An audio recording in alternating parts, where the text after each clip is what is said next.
Անընդհատ, երբ որ Նիկոլ Փաշինյանն ասում է նախագահները թող գան բանավիճեն։ Այս առաջարկը անելով Նիկոլ Փաշինյանը շատ լավ հասկանում է, որ խելքը գլխին մարդը չի գալու, չի բանավիճելու, որովհետև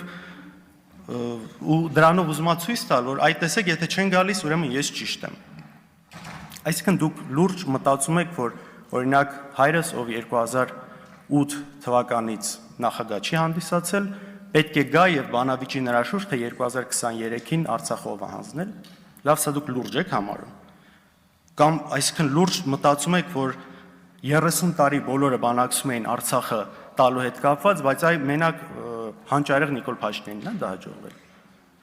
Արցախը տալու համար ընդամենը պետք է անել այն, ինչ դուք արել եք, ճանաչել այն Ադրբեջանի կազմում։ Պատկերացրեք, օրինակ ինչ որ մեկը ասում է լուսնի վրա կյանք կա, այ գիտնականներ, աստրոֆիզիկներ, եկեք բանավիճենք դրա շուրջ։ Նրանք ասեն, ու դու հիմար չես։ Ու ինքը ասի, այ տեսակ իրանք չեկան